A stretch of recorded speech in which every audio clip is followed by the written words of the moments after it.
Yes, here we are. It's Tokyo Rose for the rest of the day, bringing you thoughts about One Bills Drive and our illustrious leader, Marvin Levy.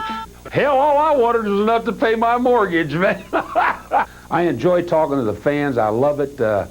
I got to be honest, my ego tells me. I go out in the mall and say, hey, Coach, how you doing? Hey, man, what's up? You know, I know people now. They know me. I like that. And I look at Marv Levy, and he's gray and pale, and he's tired, and he just got a 7-8 record, and I'm on his butt, and everybody's saying, what are you going to do about this? No, I don't want to coach. I just as soon be the guy saying, hey, Marv, why don't you try to win a couple? You know that the important thing is to fight back against what Tokyo Rose has got to say, not to prepare for the Colts, and not to worry about a third down defense that is scary in the National Football League. He was an embarrassment to our organization.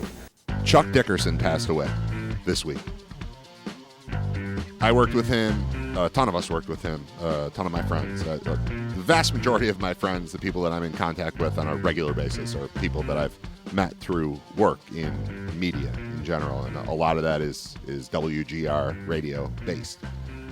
When I started at WGR in 1997, Coach was a big deal, and he remains a big deal, and he will remain a big deal. He's an icon in Buffalo, in the industry. A lot of people hate him. It's funny to me, but a lot of people love him. A lot of people respect him. A lot of people just he was a big deal. He did a lot for our industry, just our culture in Buffalo, our sports culture in Buffalo. He's a major part of what's gone on here the last, let's say, 30 years, and he will be missed. Man, are there stories about this guy, and I've got a ton, and they'll come out over the course of the next couple episodes here. But I want to give you the opportunity to hear from some of the other people who were around him and have reflections on him. I had 3 conversations very recently about Chuck and recorded them all, except that I messed up on one of them, and it's gone. So I am going to try to get back in touch. I have already been back in touch, and I'm going to try to re-record with Chris Brown, who was the Bills beat reporter for WGR forever, and is now the play-by-play guy for the Bills. Guy I've known since day one of radio. Well, I knew him before that. We went to school together. But great conversation with him that is gone because I messed up when recording it. I hit record because I was waiting. He was going to call, so I hit record, and I knew he was calling in like 2 or 3 minutes. And then I apparently forgot that I had hit record to be prepared. So when the phone rang, I hit record again. But guess what that does? That stops it. So I talked to Chris for half an hour, and it was awesome, and it's gone. He's at the Combine. We might hook up again tonight. I hope to do that. There are other people who weren't available to be a part of this episode, but I have a feeling this is going to grow into a few more episodes, at least one more episode of people who have stories about working with or being around Chuck Dickerson. So this is a tribute episode to the coach. I hope you enjoy it. 2 people joining me today are Bob Gaughan, who worked with Chuck, was Chuck's producer, was the sports director when Chuck came on board after being fired by the Bills, and immediately became a radio sensation. Bob had a lot to do with that. So there's a conversation with him coming up, and also with Josh Gregory, who got hired. I think he started a little bit before me at GR. So he was I think I got hired in August 97. I feel like he was earlier than that, 97, or maybe the year before. But we both have the same basic path in radio, or the same basic timeline in radio, like when we got started and where we went, and we both went to WBEN together from GR. There's a lot there, but please enjoy the conversations with Bob Gaughan and Josh Gregory, and I hope to get back together with Chris Brown, get him again, and I also have a feeling there are some others who want to be a part of this sort of reminiscence about Chuck Dickerson, who is a very interesting personality. And here's what these guys had to say about Chuck Dickerson. Bob, when I think about coach, I think about you as his coach. He obviously brought a lot to the table right off the bat, coming right from the Bills to the radio. But you had a project on your hands, and I don't know how many people know that you were sort of the guy behind the scenes, sort of helping him turn his personality that already existed into a media personality. Yeah, it was funny when he came in. They wanted someone that knew, something about radio to kind of, help him along a little bit. And fortunately, I was one that was, that was chosen. So, but he caught on pretty quick. I like to say, I taught him everything I knew about radio, and that took about 15 minutes. Right. And he taught me about life the rest of the way. But no, it is true. The interesting thing when he came on, this was a time when John Madden was still doing like boom, ba, da, and wasn't getting that in depth. And Chuck was getting, more in depth with, the real X's and O's, what you actually see today, right? Sure. And there were, the program directors saying, you're getting too complex. And his instincts, Chuck had great instincts. And his instincts were, no, this is what people want, But believe it or not, now it seems silly, but believe it or not, for like that first year or so, people were telling him that he was getting too complex and too sophisticated, and to dumb it down and do what Madden was doing. And he was fighting against it, and we were fighting. And we were like, no, Sure. I really think that people really want this thing. So that was kind of interesting in those early days. Boy, that doesn't sound like radio management at all. Yeah. Chuck came in. I don't know. I mean, obviously there are varying opinions on him because he was such a polarizing figure. But I will say this, just within the last couple of weeks, that Four Falls of Buffalo 30 for 30 about the Bills has been on Netflix. I watched it when it first came out, but now it's on Netflix, so my kids have been watching it. And I was explaining Chuck to them, like, I know that guy, because they're showing him in there saying all the things that ultimately led to him no longer being with the Bills. But my God, you go back and watch it and listen to it, it wasn't even remotely controversial. It was Chuck being Chuck and Chuck being funny and Chuck, slobber knocker, like that kind of stuff. That's all that was really going on. So it's interesting to think about how villainized he was for the things he said about the Hogs going into Super Bowl 26. But in reality, it was pretty tame compared to, everything I've seen over the last 30 years. It's funny because I had somebody text me that, he cost the Bills that Super Bowl. I just let it go. But I'm like, are you kidding me? Like the Redskins were not motivated to in the Super Bowl. Like any team would not have been motivated in the Super Bowl. Oh, they were just going to come in and they were going to be just, lackadaisical. Are you kidding me? It was the Super Bowl.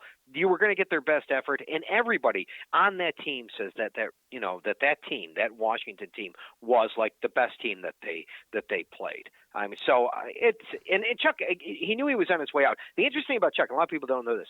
Why did he go to the Bills? Why did Marv Levy want him? Marv Levy wanted him because Chuck had success in the USFL guarding the run and shoot.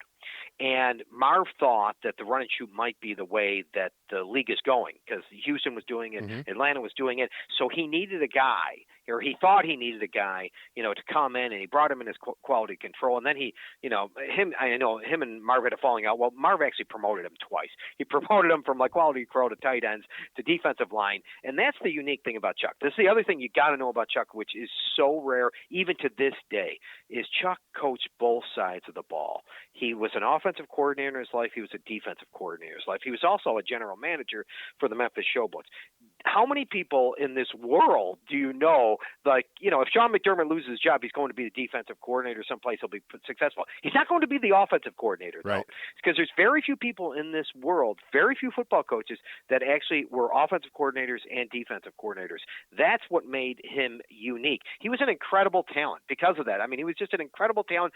Watching a game with him was incredible. He could just see some snippet, and he could tell you what, the play was, and you just, to this day, you don't see it. I mean, in any analysis, Tony Romo knows everything probably about coverages. He knows about, the secondary. He really doesn't know what the defensive line or the offensive line is supposed to do. You know what I mean? Sure. So even the best analysts don't have, and that's what I felt lucky to be with Chuck, because even the best analysts of today could not do what Chuck was doing, and in that sense, he was just an incredible talent. You talked about learning about a lot about life from him. I've got an example of something I learned from him, and then I want to hear something you learned from him.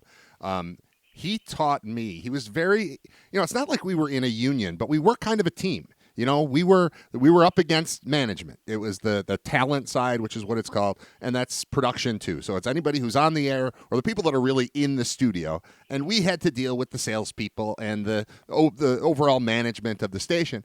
And as a young person in radio, I was new and I was willing to say yes to anything.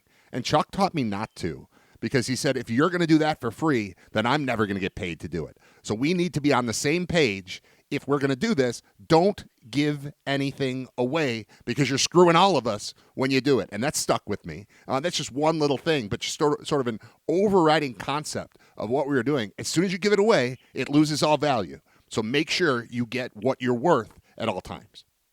Absolutely right. And as a result, Chuck made a ton of money, but we all made more money on remotes and stuff like that, because we were, he was making X amount of dollars, but you were making money too, and I was making money, so we're all making money that way. In terms of things, he was just a great evaluator of life and people. So, he was like the first person that noticed that Doug Flutie was a me guy. And then, later, it came out, Doug was famous for, and whether you like Flutie or not, he was famous for saying, I threw a touchdown and then we threw an interception. And that would come out later. But Chuck picked that out. Tom Donahoe being aloof. He just was, like I said, he was so good, his instincts. But one of the things he would do, we would have these meetings, and he wanted everybody to get involved in his show. He wanted everybody as a piece. So we'd go into these meetings, and he would say, listen, I don't care what the idea is. We're gonna say it's a great idea, even if it's lousy, even if it's horrible, because I want this person to help me and feel part of the show.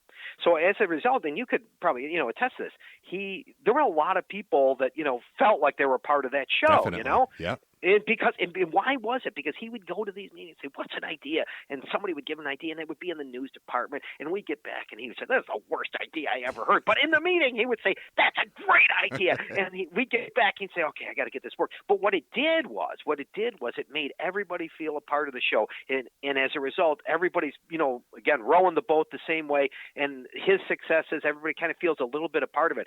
And, again, those are just some life lessons, but there's so many. It's hard to even get into. The last time I talked to him was on the phone, maybe 5 years ago. We had like a GR reunion, GRNBEN kind of reunion at Caputi's, and he ended up on the phone, and it got passed around, and I talked to him then, and that was cool to check in with him. But you've been in touch with him throughout. Anything to tell us about, I don't know, what he meant to you, why you maintained that relationship, and really what it felt like you meant to him? Obviously, he had a sweet spot in his heart for you and what you did with him in his career in radio.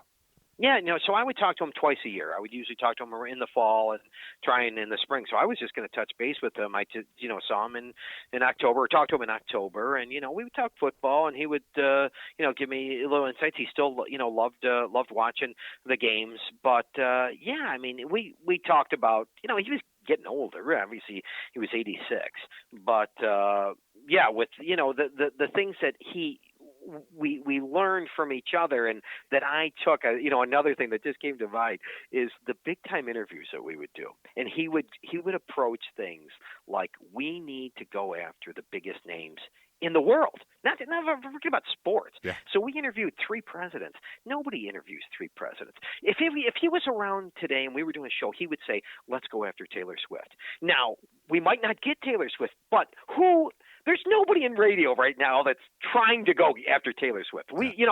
that we would actually do that. As a result, I mean, forget about all the sports personalities. Hugh Hefner, Johnny Mathis, the musicians. It was just incredible the way he raised the bar and said, you know what, I want to be like a national talk show. We're not competing with the other local. We're going to compete with the Jim Romes of the world. And as a result, the Jim Romes of the world and the Dan Patricks, and they all took notice and they all loved Chuck. But he was just incredible. And of course, the other thing that you are a part of was like the Super Bowls. So you experienced that. I was just about to bring that up. If you didn't, I was going to say, tell me about Super or Radio Row in New Orleans or anywhere else that you went. But New Orleans, I was there with you. So that's one of the toughest things in radio or anything is you would get him a guest and he wouldn't know who it is. And he was so in his element. So coming around the corner could be, I think at the time we were there, T.J. Duckett, who was one of the running backs. Michigan State running back, yep. Michigan State. It could be a Michigan. He doesn't know who it is. It could be Hank Stram. You got him Hank Stram, one time. I got him the head of the lawyer for the Players Association. It could be anybody. It was a musical group because there's always people there. But who let the dogs out, guys?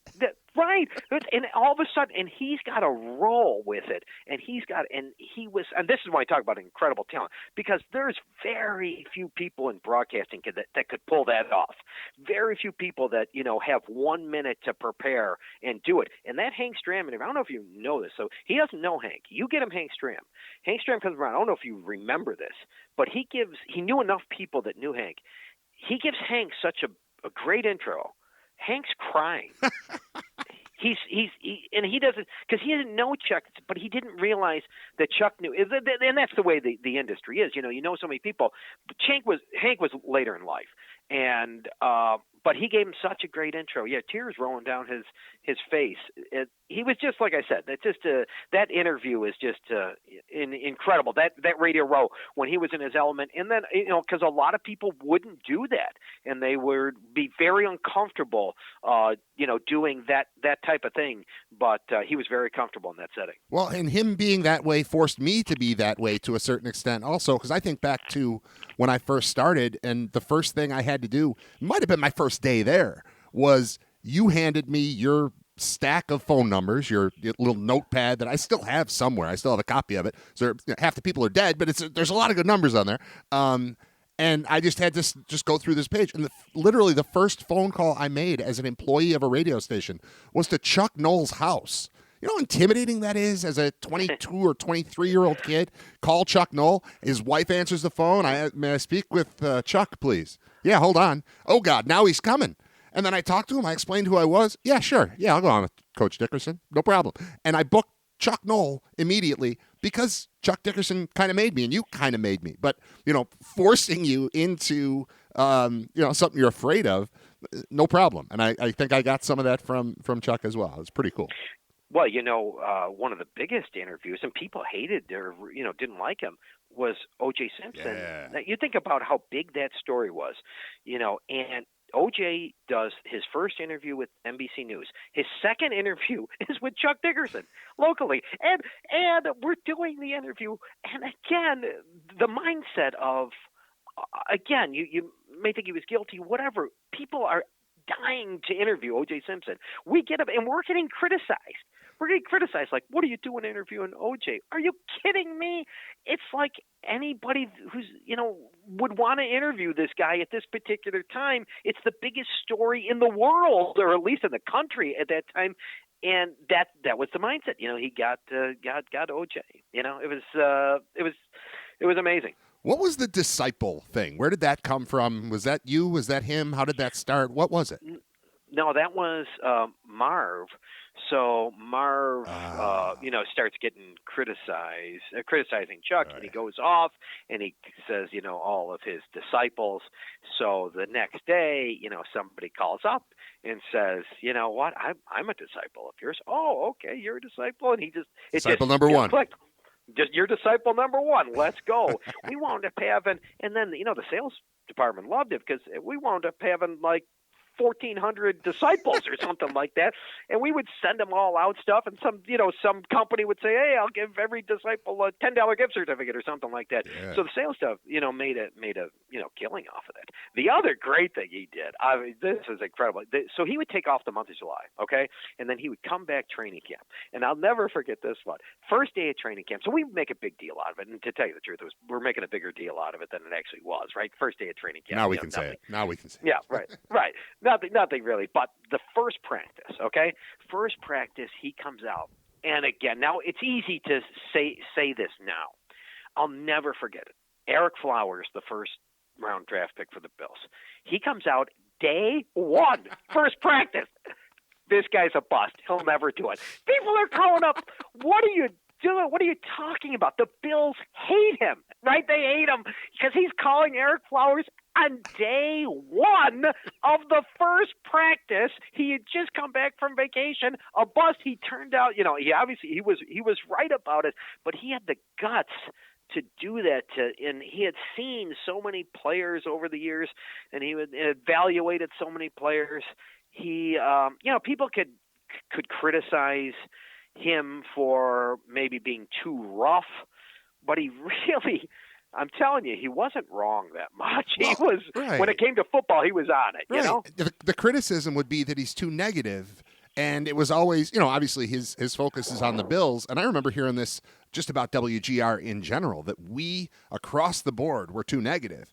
And my response to that was always, they haven't made the playoffs since we've become a sports station. Everybody makes the playoffs, and they haven't done it. So, yeah, early on they were still in it. But once we hit that drought, I mean, there is no amount of negativity looking back on it was incorrect, because it took him 18 years to make the playoffs. So, I don't know, some of that stuff needed to be said. But, yeah, day one on a first-round pick is pretty crazy. And he was, even right about the coaching staff. And you could say this about maybe the current coaching staff. He would say, the margins are really small. And if you remember back in the day, the Bills would get to the Super Bowl and they would make a fool out of Tom Olivedati, who was the defensive coordinator of the Dolphins. And the Bills would get to the Super Bowl. But Chuck said, and he was even saying this about himself, if you look at the coaching staffs that they went up against in the Super Bowl, the Giants coaching staff with Ron Earhart and, Bill Belichick and Parcells and Tom Coughlin, and that Washington coaching staff with Richie Pettibone and the great offensive line coach of all time, Jim Hannafin, and Joe Gibbs, and then, of course, the Dallas coaching staff of Jimmy Johnson and Butch Davis and Norv Turner and all those. And Chuck would say, we were good, but let's face it, they were better, right? Sure. And they hated that. And I would say the same thing about the current coaching staff. Not that they're bad, but let's face it, when you go up against Spagnuolo and Reed, they're a little better, right? You're up against it. You're up against it. And so the coaching staffs would say, look, you're criticizing, criticize yourself. Yeah, but looking back at it, the facts are the facts. And the facts are those, three coaching staffs in those 4 games were a cut above, even though the Bills outcoached a lot of people to get to that game. In that game, come on, you got to admit it, right? Yeah. Overall, what would you say is Chuck's legacy as a radio personality in Buffalo? How do you think he will be remembered? How do you think he should be remembered? Well, I think, and I don't know if it's been passed, but the highest rated talk show of our – we pulled a number one time, males 25 to 54. That was the highest rated number like in the history of talk radio. So, I mean, legacy there. That's a pretty good one. Yeah, that's pretty good. And like I said, somebody that you're never going to see anybody like him in the media. Now, let's forget about Buffalo radio. Like I said, there's no one that could, after a football game, say, I don't have to talk to anybody. You come to me. I'll tell you what happened. I don't care what the players say. I don't care what the coaches say. I will tell you exactly what happened. That is not, that's not around. It'll never be around. It was such a unique time, and I'm, so glad that I was a part of it. Writer Radio Podcast is brought to you by Community Beer Works, making good beer for good people since 2012. The future of Community Beer Works is bright with a new tap room opening. The old tap room currently closed, but the brewery remains open, which means you can still buy the beer all over Western New York and beyond. Single order hazy IPA, double order hazy IPA, both go great with wings. Get it? Single order, double order? The Whale is a classic, and there are all sorts of different varieties always coming out. And Let's Go Pills. It's Community Beer Works. A lot of exciting things going on, including CBW Trivia Night, which takes place Mondays at Transit Music Lounge in Depew. Get there at 7 to sign in. We'll start playing around 7:30, wrap things up around 9, and then it's your choice to stick around and enjoy beer and wings and all the fun things. Or you can get home. It's a school night. Get home at a reasonable time. Either way, we look forward to seeing you at Transit Music Lounge Mondays for Community Beer Works Trivia Night, hosted by me, Brad, and I hope to see you there as well. Now, on with the show. Josh, I'm not going to pretend that you and I knew Chuck Dickerson the best of anyone, but I think that both of us kind of had the same perspective. We're about the same age. We both encountered him at about the same time, at about the same part of our media careers, and I mean, if there's one word to use regarding Chuck, it's influential. Like there's no way you were around him, worked at a radio station that, let's be honest, revolved around him and didn't come away with some interesting stuff, some fun stories, some just really cool stuff that I think people would love to hear right now. What very basic question, but what do you remember? Like when I say Chuck Dickerson, what's the first thing that comes to mind?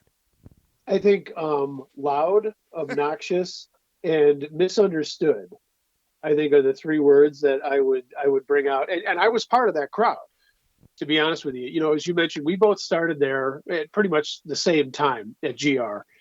And this was, a time of, I was listening to GR, from, there was Sports Babe, Rome, Chuck, Clip, Otto.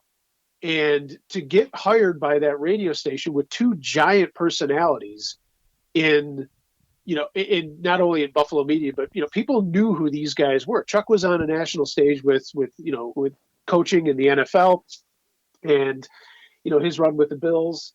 And, then there's John Otto at night. So it was kind of intimidating, right? And for the most part, when I was hired, it was a lot of, weekend producing, and then which transitioned into, doing weekend talk.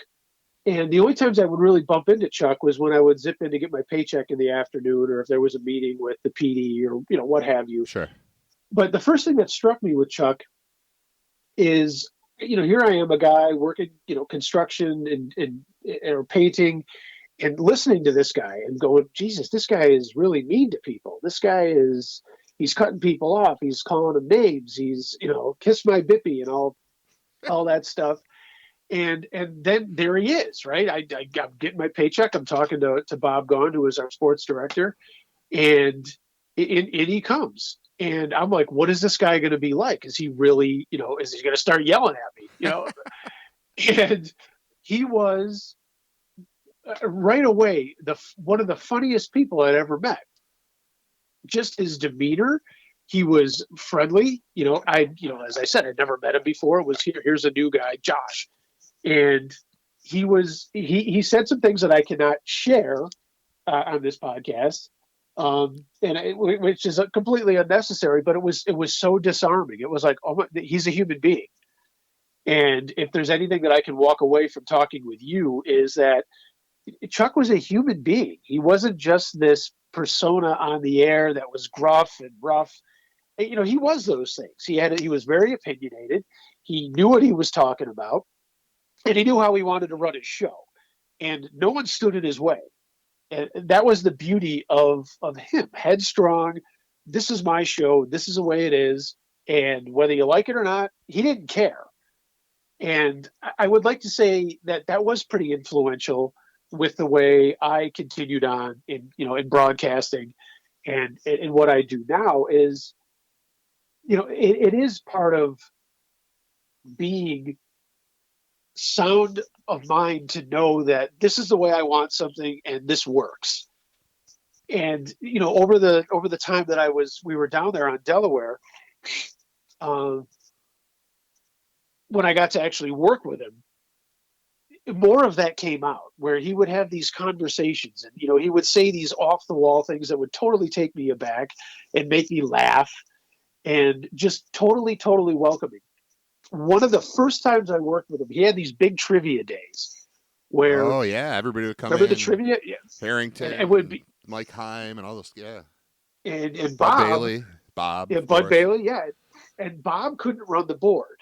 So they all moved down to the WKBW studio. I think it was, well, yeah, I think it was WKBW down the hall there. Because it was a bigger Are we at studio. Delaware or are we at Amherst now? This was at Delaware. Okay. So it was either 3WS or no, 3WS was just a closet, KB, right? probably KB studio. Yeah, it was the KB studio. Right. So they're all down there, and sports was now going to do it out of the regular the news booth studio. The news booth, right? And they had changed the intercom from to the headphones of Chuck, who's down the hall, and I forgot. You know who loves changes in technology? Old dudes. Yeah, right. So and I'm told, okay, this is the way it's going to be. The intercom is going down the hall, blah blah blah. Goes out of my mind because I'm nervous about producing the show, and everything is going great. And Paul Hamilton comes in to do a sports update. Now, all that stuff that I'd been told about the intercom in the headphones ran right out of my head. And I thought, I'm going to screw around with Paul and, flick the control room mic on and talk to Paul. And I'm saying these things to Paul to get him to laugh. And Paul's not responding. And I'm not getting it. Which, for the record, Paul can't not respond. You can't say something to Paul and have him not react if he's hearing it. So clearly what we have learned is Paul is not hearing whatever Josh is saying. 100%. Right. Now, so we throw it to sports, we're into commercial break, and here comes Chuck into the control room saying, what was that going on in the headphones? And of course, what do? I lie. Right. Yeah, definitely. Look around. Now is the time to reveal it. Right. So I'm like, I don't know. Maybe it was the news booth or something, or newsroom. I don't know. So I lie to Chuck, and he says, okay, whatever, we're fine. He goes back, and at the end of the show, he's walking, back through, and I say, Chuck, I lied. I said, I don't know why I lied, but that was me. I was screwing around. I totally forgot that I was going to be in your headphones. And you know what he says? He doesn't yell, because there was some other big personalities there that's what they were all about, was losing their mind and yelling and craziness when any little thing went wrong on the air. Yep. And he just looks at me and he says, why didn't you just say that? And I said, I don't know. I didn't want to get you back. Because I'm afraid of you, you monster. You giant, scary man with the hands the size of basketballs. I don't even know. Yeah, exactly, right? What are we talking about? And he starts laughing, and he said, you know what? I would have laughed and told you to knock it off. And it was just such this wave of, okay, everything is cool. And he says, you know what? I want you to do this next year to show me that you won't do that again. And I thought that was such a cool way, right? It was just like, okay, I'm in. And now I'm not afraid of this guy. And, and the more times that I would bump into him or have to work with him, the jokes got raunchier. The humor was just, it was a bunch of guys at a sports station. Yeah. And I remember walking away from that and saying, I need to remember that's how you treat people. You don't go crazy. It's not a big deal. It didn't ruin anything. Everything is going to be ace, man. Just don't do it again. Okay. And, we left GR. Well, he was still broadcasting when this is before Entercom bought both stations. So we went over to BN, you and I. We left in like February of 98. 98. So now we're up the street. And I would still listen to Chuck, and and then people would ask me, "Oh, he's a total jerk, is he?" And I'm like, "No, you guys don't understand, man. This is his show." And I didn't work with him again until I had left radio, and then come back. And Chuck was I can't remember if he was. I don't know. I didn't see him. I mean, I was doing weekends. I was the weekend host on Saturdays and Sundays. and I would fill in for you, or I would sit in for who, with Howard or whatever, just fill it in. And but he was doing post game for the Bills games, But and from I was doing Florida or something, right? no, he was in the Oh, he building was at the there. time. Okay, okay. He was there. All right. And it was like, hey, Chuck, it's good to see you, kid. How you doing? Chuck on the shoulder, which with him is, you're halfway across the room. And so I'm doing my and I've got this mindset doing the sports updates that everybody needs to know every statistic of what happened in these games instead of just the score and so throws for X amount of yards if it was a big number, whatever. Sure. And so I'm doing this, and we get back. We throw it right back to him. We didn't go to commercial, and he says on the air, he goes, "Boy, that was a fine update, Josh. Next time, why don't you read War and Peace while you're in there too?" and I didn't take it. I didn't stomp off. I started laughing, and he was smiling. But it was again that personality that he had. You couldn't be mad at him. No. I learned that if you knew him, if you knew him, if you didn't know him, you were always mad at him because that's what he was doing. But if you knew him, you got the joke, and it was great. It really was. And he's.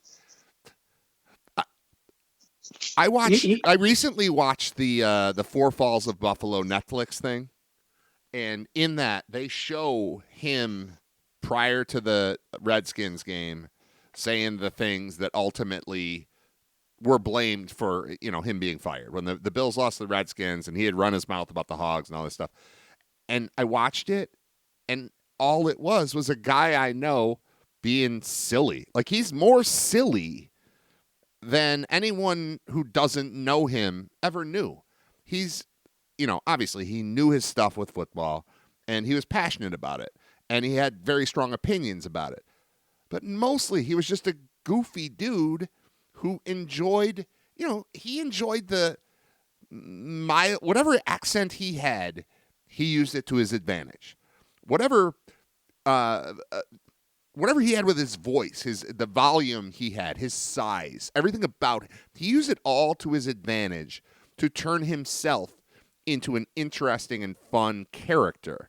And I don't think the vast majority of people, certainly his detractors, didn't understand that that's what they were dealing with.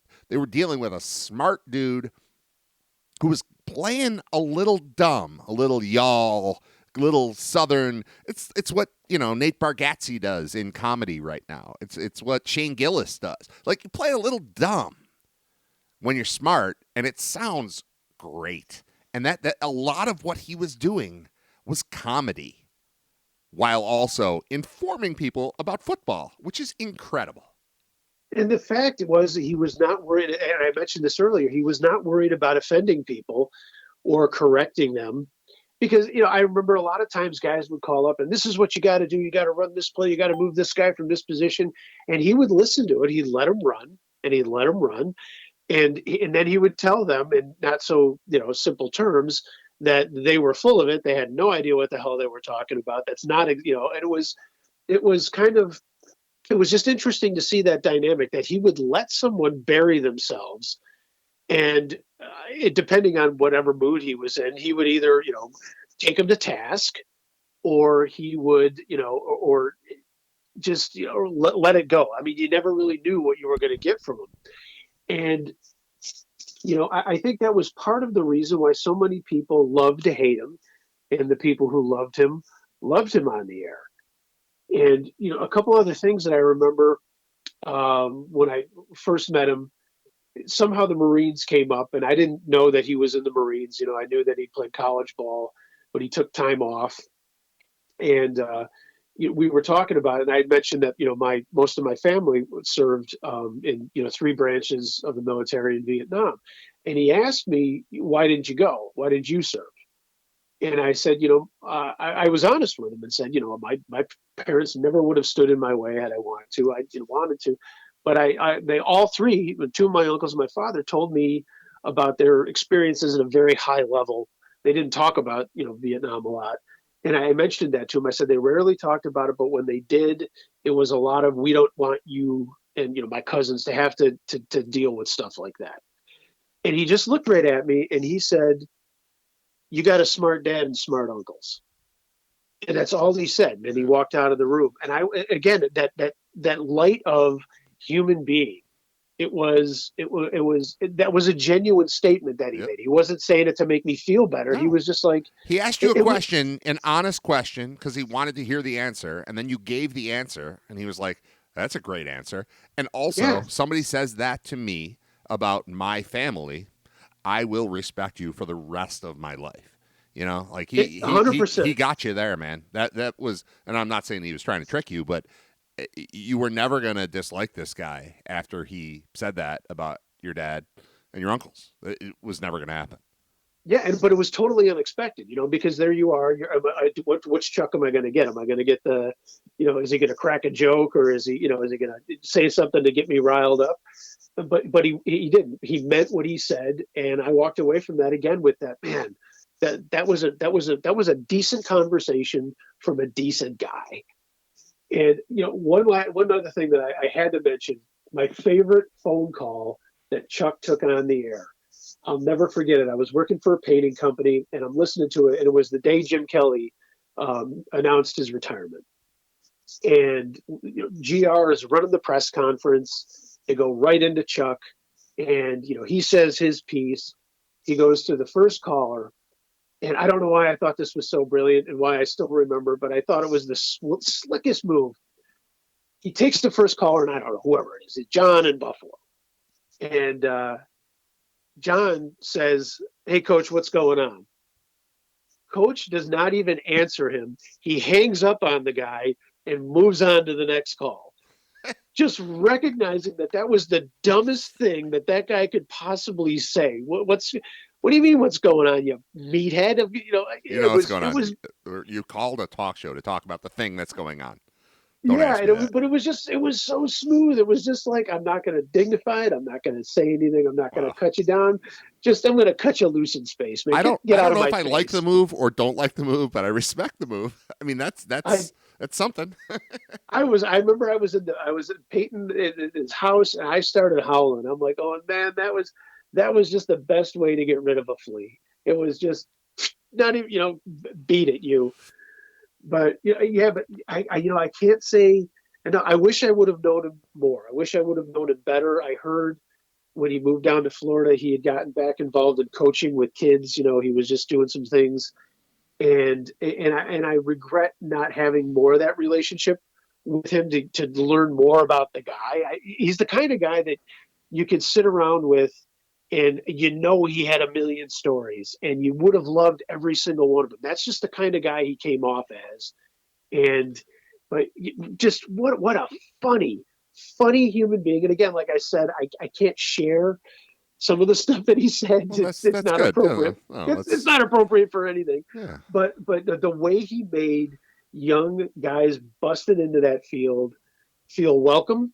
And you were encouraged by it, whether he said, he didn't give people pats in the back. I never saw anything like that.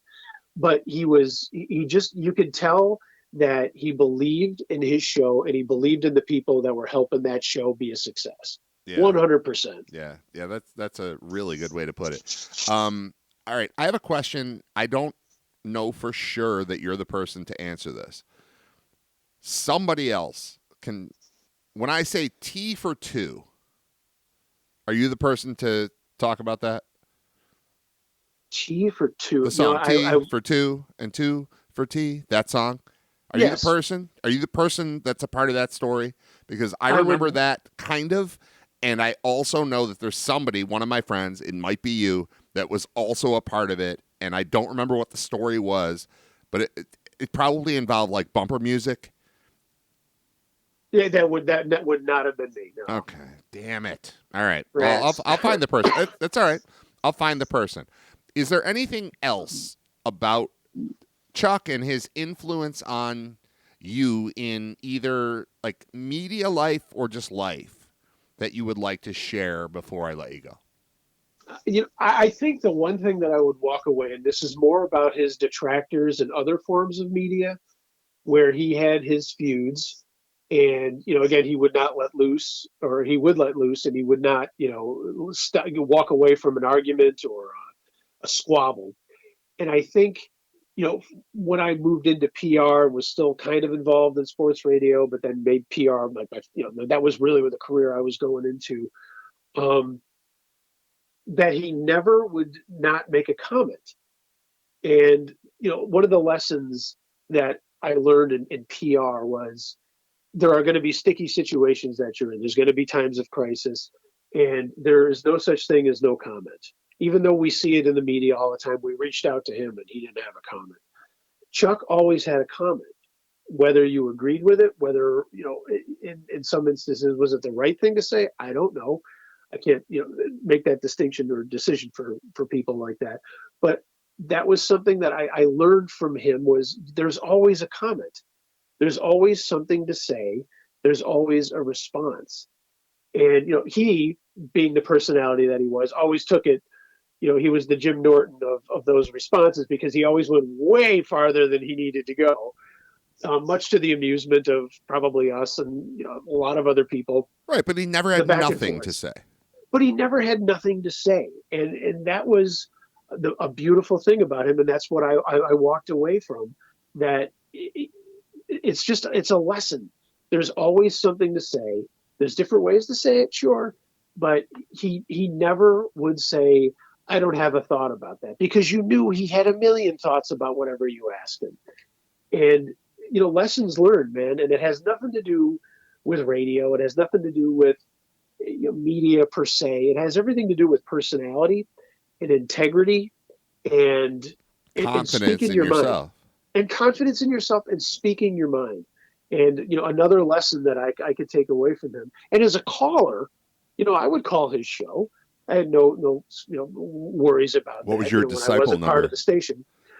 Do you have a disciple disciple I did not have number? a disciple number. I did not have a disciple number. All right, fair enough. I remember a lot of the disciples and all the other funny names that people had back then, because they ended up calling us when we had our own thing going. Yep. But I would whenever I would call, another thing, he listened. And I kind of, I've alluded to that before, where he would let guys run with whatever their stupid thought was. But again, he wasn't one of those guys that was doing 6 other things. When the headphones were on, the mics were on, the phones were lit, he was listening.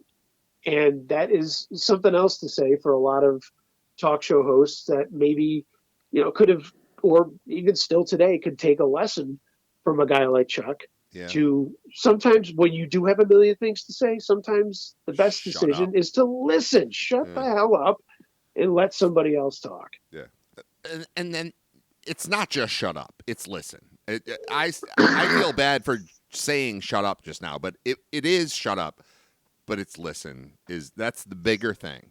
The bigger thing is pay attention, and the conversation will be better if you listen to the other person and respond to that, as opposed to block it out, wait for somebody to stop talking, and then say your thing. And he would always do that, would always listen to what was up, and that gives you a better response, always.